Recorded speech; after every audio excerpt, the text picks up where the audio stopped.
Dr. Eric Pearl was operating a thriving practice in chiropractic health, in fact, one of the most successful in Los Angeles, he felt that he had seen it all. That is until the universe had other plans for him. While going through a series of anomalous and uninvited events over the course of some months, he realized he was gaining an ability to heal in ways he'd never before experienced or even knew existed. Well, many years later, Dr. Pearl has gone on to introduce hundreds of thousands of individuals to what is now called Reconnective Healing, and he continues to show the world how to live a reconnected life. Just before we got started with this interview, Dr. Pearl shared with me an experience in which he was conducting a workshop on the Reconnective Healing approach. He brought up a young man from the audience to teach him how to do the healing. But when Dr. Pearl then summoned a volunteer from the audience in which to perform the healing on, unbeknownst to him, the volunteer was the young man's father, who had been suffering for years from a degenerative joint disease. Well, shortly after the method was shown to the young man, he then followed step by step what Dr. Pearl had shown him on his father, and within minutes, the father had a full range of motion after all these years. Needless to say, this was an emotional experience for both father, son, and even Dr. Pearl himself. After he shared this touching story with me, here's what I asked him. Do you ever cease to be amazed? Dr. Eric Pearl? Let me see. That's an interesting question. Every healing is new, dramatic, and wonderful. Mm-hmm. And every healing is like a healing for the very first time. For the very first time. And I think with that consciousness, that's what allows the healings to come through at their fullest. And by not having intention of a specific result, doesn't mean there's no intention. The intention can be that there be something wonderful that happens, even whether or not we recognize it. But without having any specific intention of a specific result, then in that wisdom of the uncertainty, you find that you allow the universe to orchestrate the healing in ways far beyond what you may have anticipated. It's a dance in many ways. And when you dance, it's not always best that you always lead. Absolutely. I want to say something that you just absolutely amazed me. We're going to go off script because we both, I think, deplore scripts. Anyway, I didn't know we had a script. We don't have a script. I'm looking at a little bit of a script, but we're just going to chat. Something I love about you. May I call you Eric? I hope so. Okay. Because if you call me Fred, I might not answer. Right. You are so thoughtful.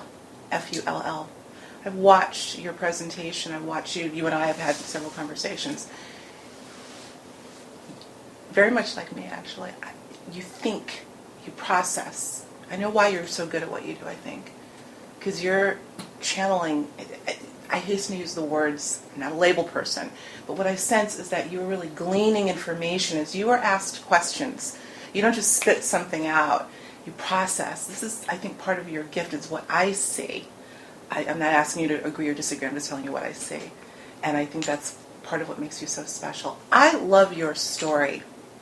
And I know you've told this story in your book.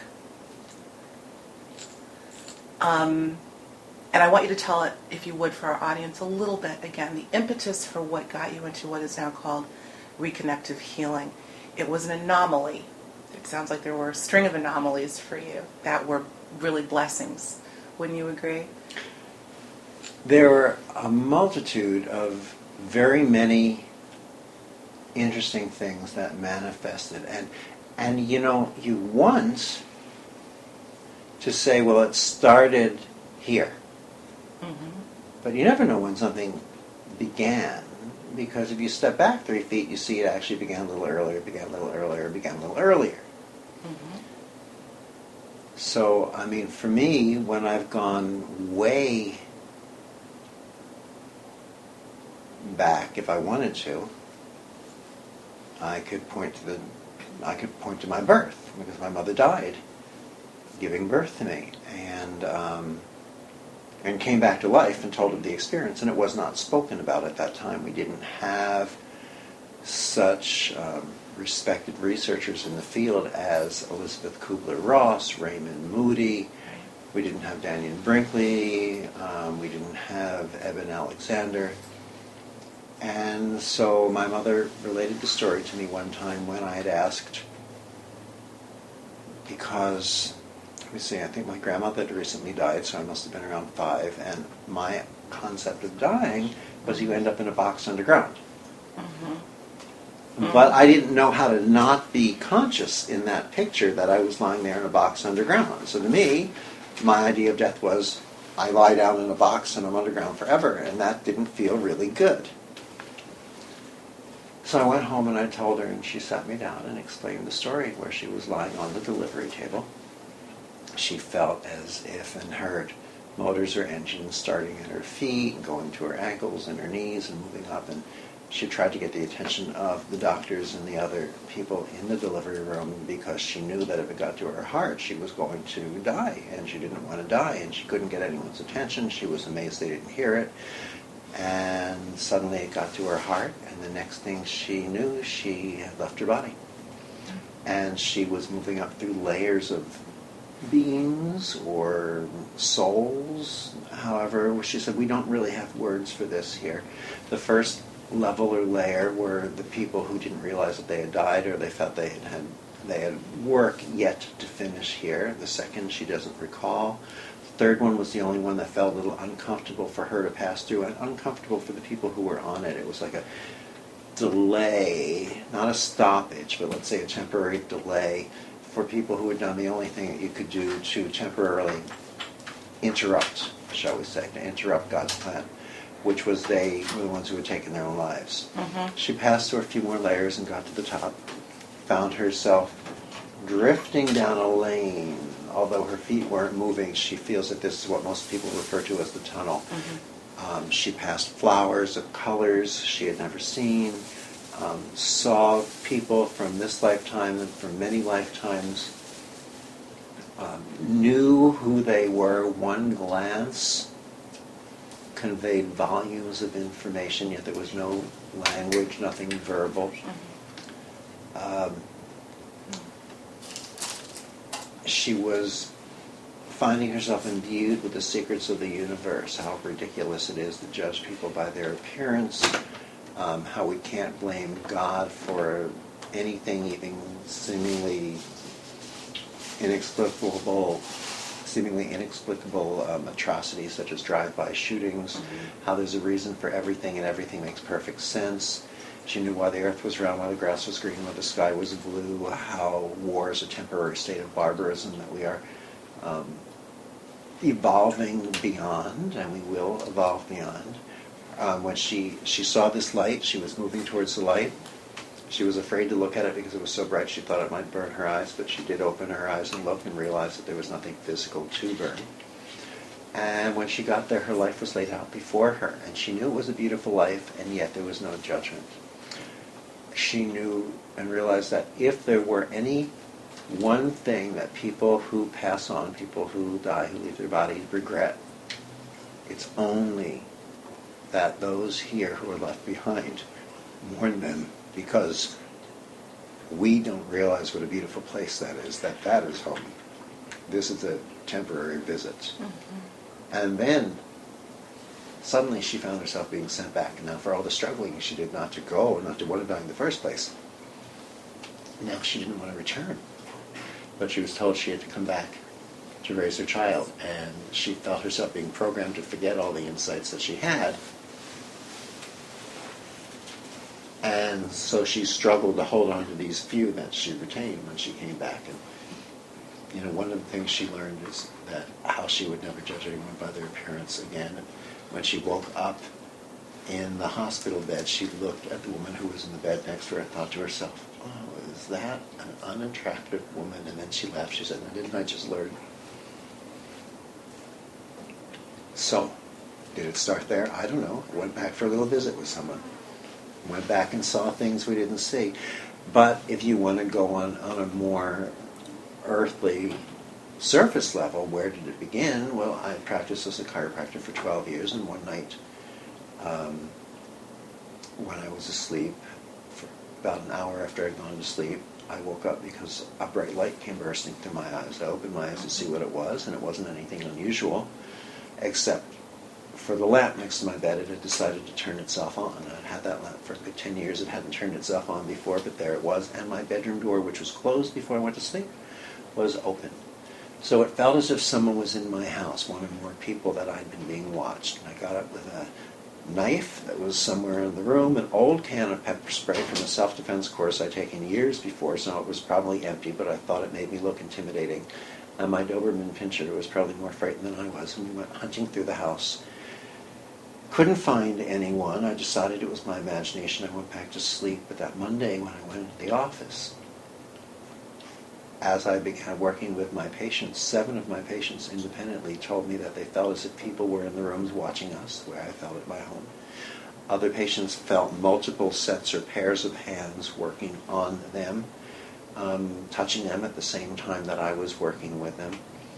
Their eyes started darting back and forth as I moved my fingers or my hands. I could get muscles to move involuntarily in their fingers or their arms or their legs, or to ripple in their face. When they opened their eyes, they told me they were seeing colors they'd never seen, smelling flowers they'd never smelled, and they started demonstrating healings, real healings. They were getting up out of wheelchairs, some of them vision and hearing returning. Kids with cerebral palsy or epilepsy were suddenly able to walk and run and play and speak normally, not have seizures, not need medications. More and more patients would call and ask me to teach this. Doctors would call and ask me what I did. I said I didn't do anything, don't tell anyone. Of course, the more I said that, the more people came in asking to experience the same thing. When I said that I couldn't teach it, I really believed it wasn't teachable. I said, I'm waving my hands in the air looking like a fool. You go outside, wave your hands in the air, let me know what your neighbors say about you. But my patients would call me and say that I drove home from your office, I pulled up in front of my house, and before I could hit the button to open the automatic garage door, it started to open and close by itself, or I walked inside the house, my lamp or my television started turning off and on. I felt sensations in my hands. I held my hands near someone in my family, and suddenly my grandfather could walk after the stroke, or my uncle regained his hearing. And that's when we found that once we interact with what science today calls the reconnective healing spectrum, that something changes within us that not only allows us to access our own healings and receive them, but allows us to facilitate healings for others. And it's tangible. You can feel this. If for instance, you open the fingers to your hand here, which I know we can't see in the interview, but what happens is I bring my hand in alongside and near yours, and I watch, and I feel. And as I do that, I look for those involuntary movements that your fingers are doing right now. Now your fingers are moving. Are you moving your fingers, or are your fingers moving? My fingers are moving. Right. So I play with that, and you can try to hold them open really strongly if you want, and I'll come in and they start to move and respond again. And that involuntary movement and the associated sensations with them, if there were any, were you sensing feeling with them? Somewhat subtly, yes. Somewhat subtly, right. A little bit of a pull, a little bit of a push and pull. There's a pulling feeling for some people, pushing for others, sometimes hot, cold, wet, and dry, sometimes sparkling, sometimes pulsing. But what that is your tissue learning to shift in a way that allows it to begin to carry and accommodate what science says is a new level or vibration of light and information that they haven't seen here before. Science calls it more coherent than they've witnessed here before. Coherence, really another word for that, is harmonic, more harmonic. Absolutely. And that's what they feel allows for the healings that tend to be so fairly instantaneous and pretty much lifelong. Wow, fascinating. You know, when you say the word coherence, I think immediately of the Institute of Heart Math and the great work that they have done in discovering literally that the heart carries its own intelligence and is perhaps that that conduit that connects us with everything else. would you say that, I mean, obviously the heart has to play a role in I would think, in everything that we're doing on some level, but in this particular case with reconnective healing, what role, if any, is it an integral role that the heart may play in this modality in any way, do you think? Well, I have a way of viewing that in some ways meshes, in some ways may or may not. Mm-hmm. I feel that there is an intelligence to everything, down to the subatomic level. I feel that there's an intelligence to the liver and to the kidney and to the spleen, as well as the heart. It's a human thing to associate the heart with love. And it may be there. Mm-hmm. But you know, our stomach, our gut feeling, also allows us to experience love. So I think this moves throughout the body. I think the heart plays an important role. And I think that some people are focusing their attention on the heart. If they focus the same attention to other areas, might they find some of the same thing? Mm-hmm. But with all the research that's focused on the heart, then what they found looking for what they were looking for showed them that, of course, the heart by them is considered, and by many, therefore, because they are respected in their research, the second brain. Mm-hmm. Yeah. It's, Marilyn Schlitz, who Mm-hmm. used to be president of, was it IONS, I believe? Yes. IONS or IONS.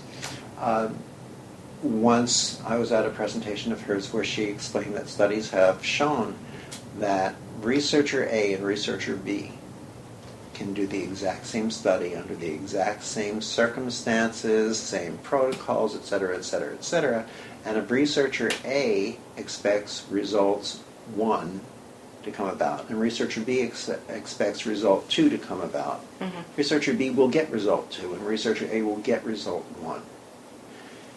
So I like to see that we find love, beauty, and intelligence in the heart. Mm-hmm. I would also like to see what would happen if we went looking for it in other places as well. Yeah, I think that's smart. I think you're right. You do, and we are starting to hear more about intelligence being ubiquitous, not just throughout the body, but throughout the universe, obviously, and the fact that we're connected to it. And speaking of which, very interesting that I've heard you talk about what I like to call the micro and the macro, us, of course, being the macro being everything else, or the larger body of things, and how we are literally a mirror of it and it of us. And I recall you talking about your reconnective healing modality as sort of following the idea of literally reconnecting us with that macro through the meridians. Mm-hmm. Am I right there? I found that very intriguing. That's one of the ways that this reconnection does take place. There is a system of meridian lines that run through the body that have an energetic communication and an exchange. And at one time, way back, a lot of people like to place this time frame around the period of Adam and Eve, for example, because in every society, in every religion, they talk about a time of humanity's separation from the larger picture of God, love, and the universe. So Judeo-Christianity likes to block it around the Adam and Eve time. Other cultures, different times, different ways of expressing it, speak about that. The reconnective healing frequencies seem to communicate through the meridian lines that are in our bodies that used to extend off and tie into the grid lines that encircle the planet and the globe, and from there continue on out, tying us in to the rest of the universe. But micro and macro is an interesting concept because it all depends on perspective. Here we are, we look at ourselves as micro, and the universe with all the planets and the stars and everything is macro. And yet, what if the universe with all the stars and planets is really just us looking at some tiny little molecule that makes up one little part of a piece of wood that makes up the leg of a cocktail table that's in someone's home that's huge and immense? Then the universe becomes micro, And what if that is going on in the reverse, and what we consider a little subatomic molecule or particle that's within us, a whole world or universe is going on in there. So what's really micro? What's really micro? What's really macro? Mm-hmm. The multi-dimensions of the universe that are all taking place at once are taking place where? How does this affect us? What's our blueprint for who we are and how we communicate? And we consider DNA, for instance, to be a blueprint system, and it is. And when Reconnective Healing first started, I knew it was altering or restructuring the DNA. And most researchers at that time wouldn't look at this or even consider it. Now 6 international studies show that the Reconnective Healing frequencies restructure, or as I like to say, reconnect our DNA, raising the levels of light, as we talked about, to become more coherent, more harmonic, which is what we think brings about this level of healing. And I'm going to say that healing comes about because, as we know, it's not just energy, it's energy, light, and information. Information is communicated, so this is communication, which is awareness, which is consciousness, which transcends the dimensions, and there, what are we, part of a little cocktail table leg once again? Or the whole universe is part of what's going on, within us, what's large, what's small. This has been articulated, Eric, I think throughout the years and generations, namely with William Blake, I think, of the universe is within a grain of sand, and therefore your idea of sort of the micro and the macro switching places, or really just being relative to our perspective, I think is fantastic. What would you do if the beloved pet you had to put down only months ago suddenly showed up at your doorstep? Or you had a dream that your animal companion told you they would be returning to you. Hi, I'm Alexis Brooks, and after having my own amazing animal return experience, I've put together a compelling presentation called The Evidence for Animal Reincarnation, Clues, Characteristics, Confirmation, that include miraculous stories just like mine that happen to real people just like you. You'll hear powerful accounts of animals returning to their owners after they've died. You'll find out if you can actually encourage your lost pet to return to you, and ways to learn whether they already have. Take a deep dive into the historical beliefs around reincarnation. Learn about synchronicity, intuition, and even dreams, and how they all factor into this miraculous phenomenon. To learn more about this unique presentation and to purchase your copy, visit higherjourneys.com/animal reincarnation. That's higherjourneys.com/animal reincarnation. And maybe you too will witness the return of your animal friend that you've been so longing to see. You're listening to Higher Journeys Radio with Alexis Brooks. And now, back to our program. I want to move, there's so many things I want to cover, and I know we have a finite versus infinite amount of time to talk, and I know we'll talk again. But I want to talk about labels for a minute, and something else that I had heard you say in the course of developing this somewhat unique modality, Reconnective Healing, is you were hesitant to name it in the beginning. Because I think of the way you were really kind of tuned into the idea that the labels are really just sort of a way of inhibiting the grandness of experience. I think if that's what I was getting. So you didn't have a name for it. I think you were hesitant, and then how did you finally come up with Reconnective?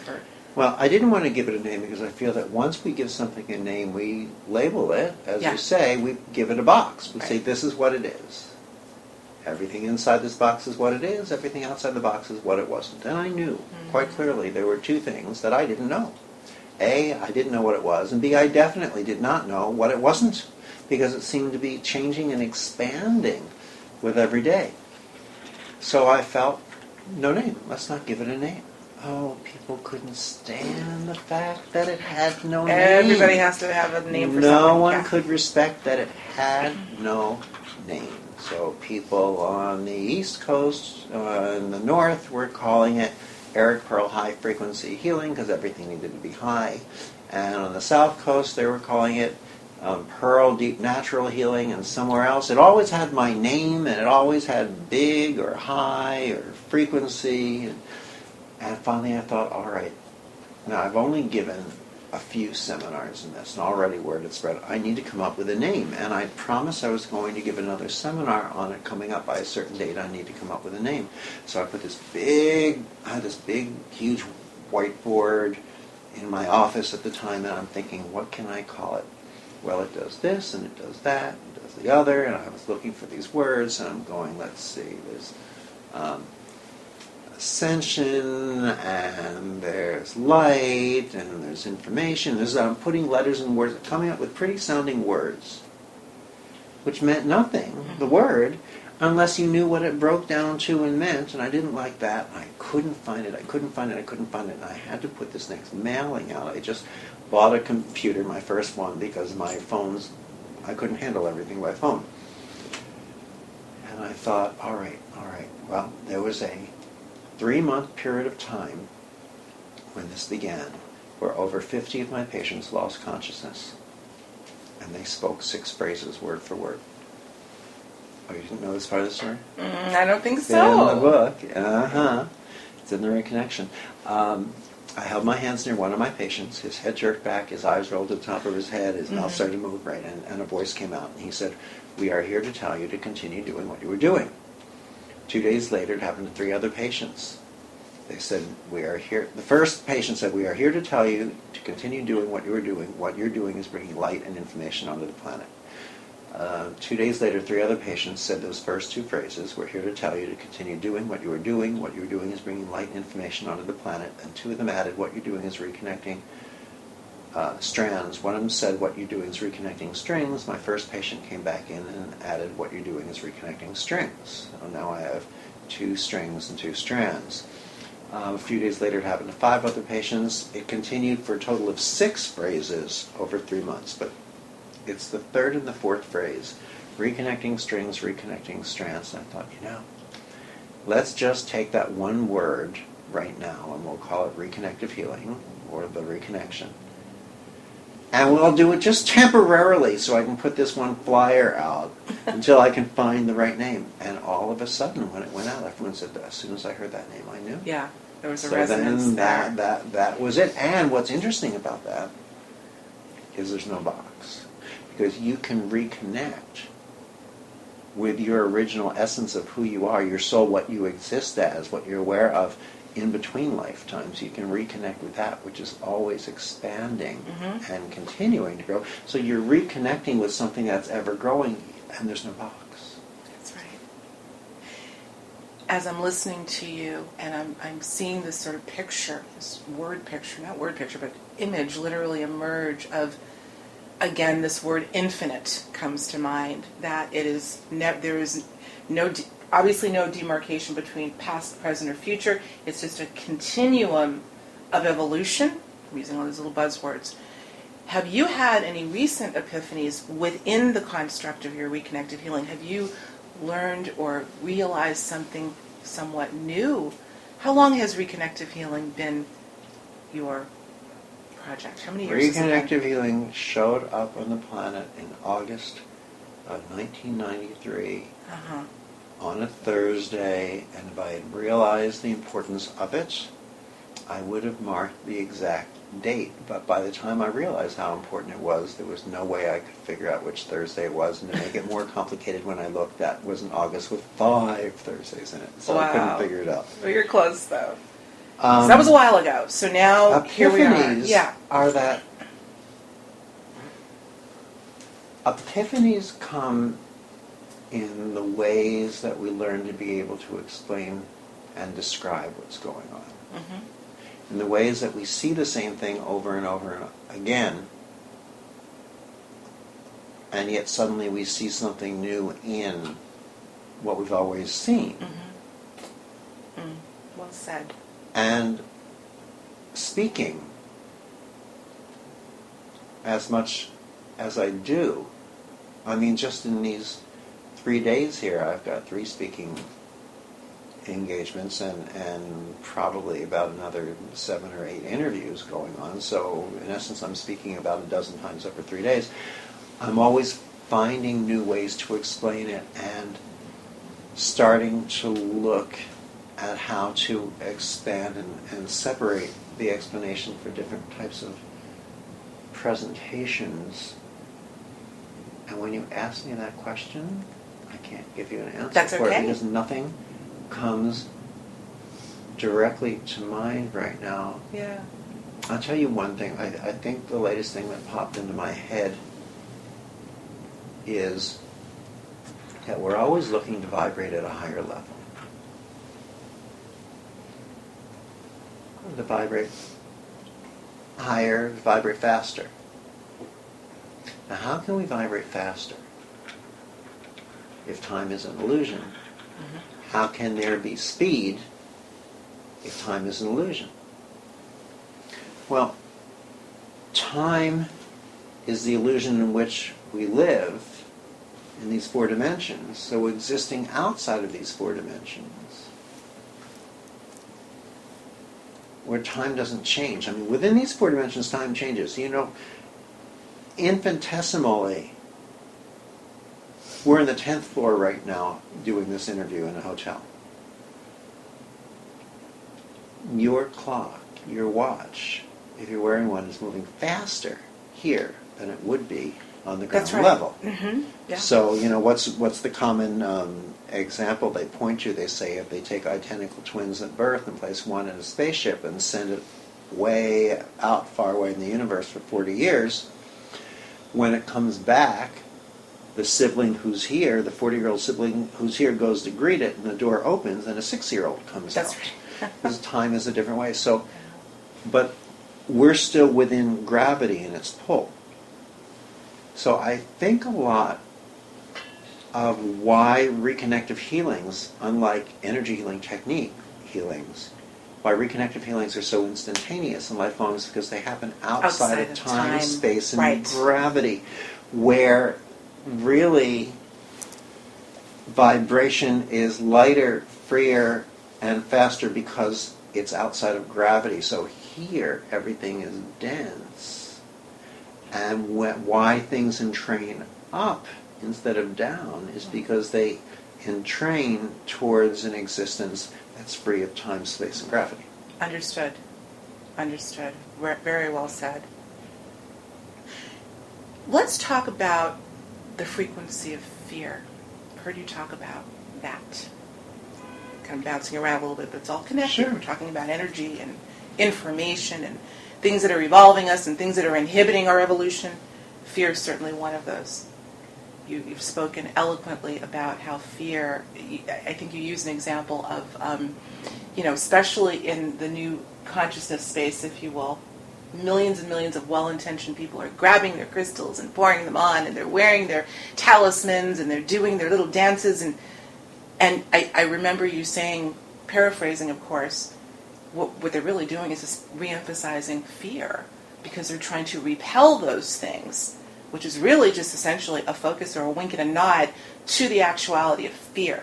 To bring it into their own consciousness. Fear, the vibration of fear, if you want to put it that way, Mm-hmm. is a density which tends to slow things down, so we get bogged down in the sludge of fear, and we recreate it and recreate it and recreate it by studying. It's sort of like the concept, the old psychology approach to freeing yourself of certain problems is to, what did they call it, process. Mm-hmm. Process and reprocess the experience. If your father abused you, experience again, pretty much you're experiencing on this dimension, this planet, or that planet. Stop it. Let it go. Mm-hmm. We go where our attention is. And our attention, our direction, our consciousness is either coming from fear, lack, limitation, the illusion of separation, the illusion of darkness, or it's coming from love, prosperity, abundance, light, oneness, and unity. We can't give a gift we're unwilling to accept or receive ourselves. We can't stand in fear, protecting ourselves as healers in white flames and gold flames and purple flames, and and worrying about whether we're moving our hands clockwise or counterclockwise, and facilitate healings that reside in love. we can't stand in lack and limitation adding this healing toy and that crystal and this piece and that piece to make us more. And stand in the abundance of knowing that we are more than abundantly enough. Mm-hmm.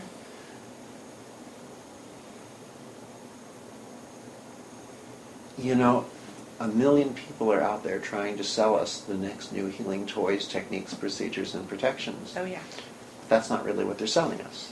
What they're selling us is fear, the fear that we are not inherently safe, naturally the light, and abundantly enough.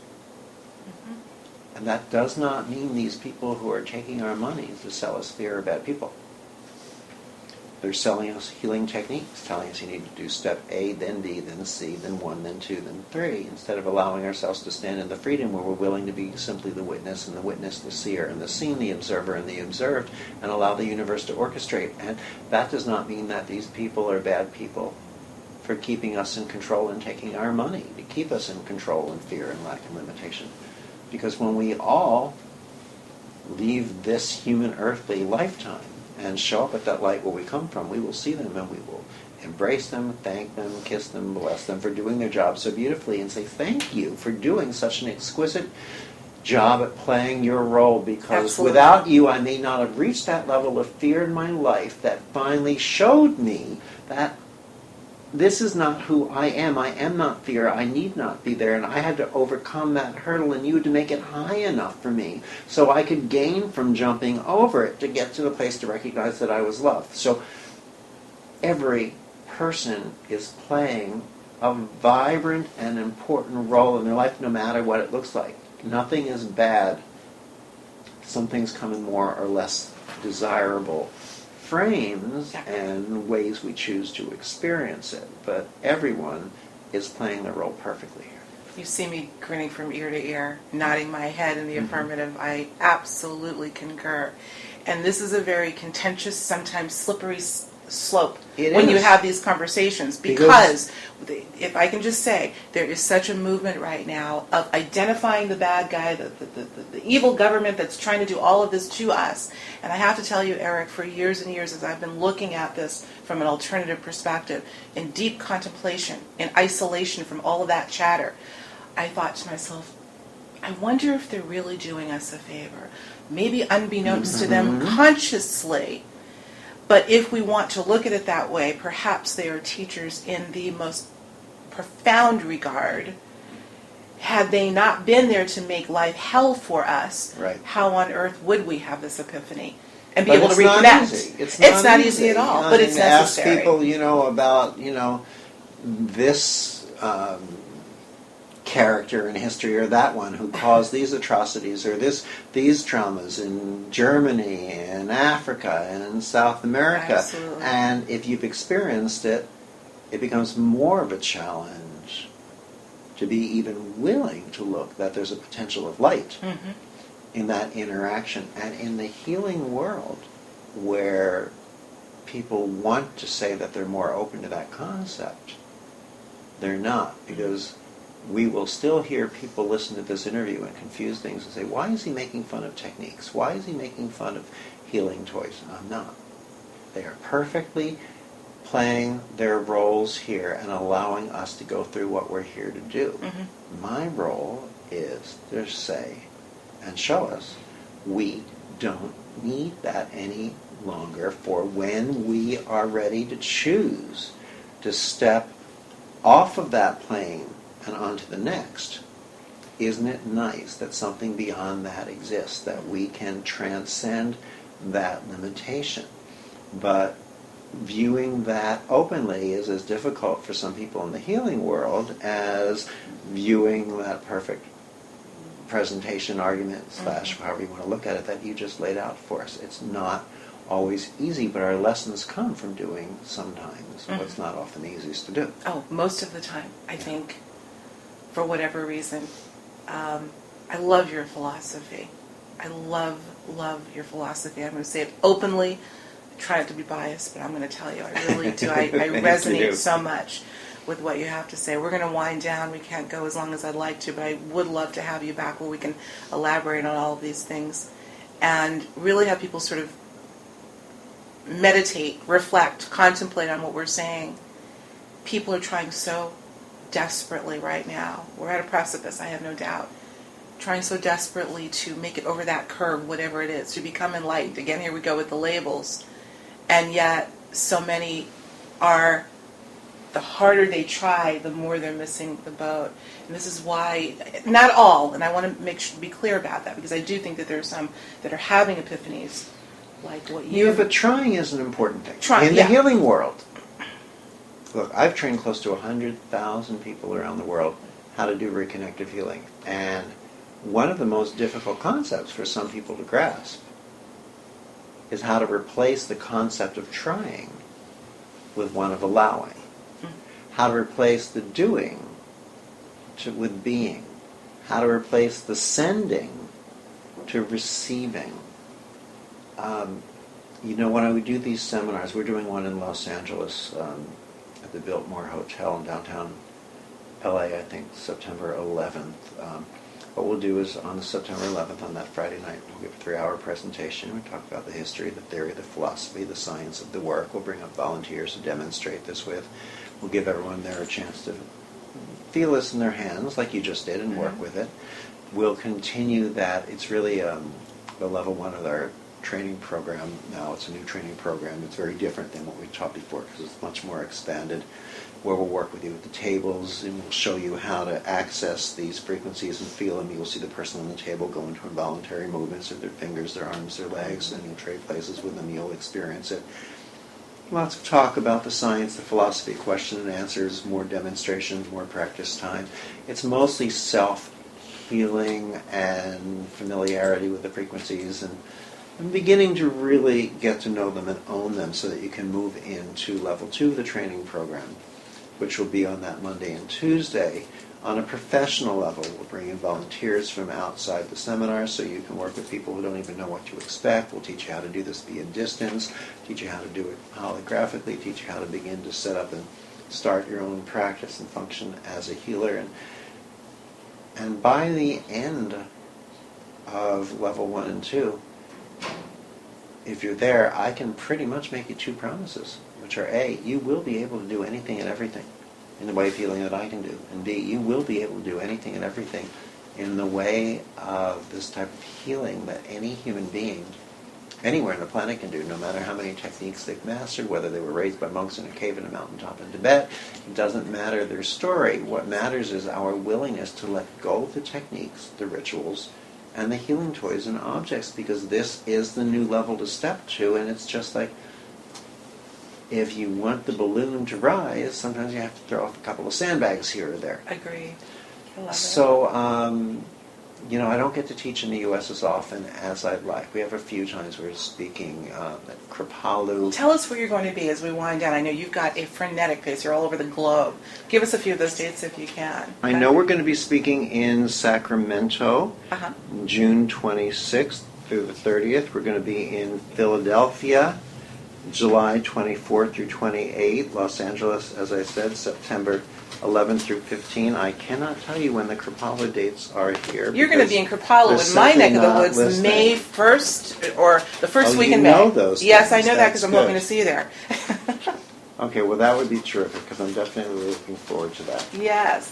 Well, great. And those are most of That's the great. U.S. dates. Dr. Eric Pearl, always a pleasure to see you, especially here at the Conscious Life Expo. Thanks for taking the time for talking with me. Thank you, my Thank pleasure. you so much.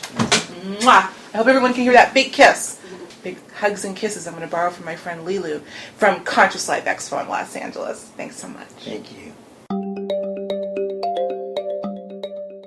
It was important for me to put this talk with Dr. Pearl in an intimate context.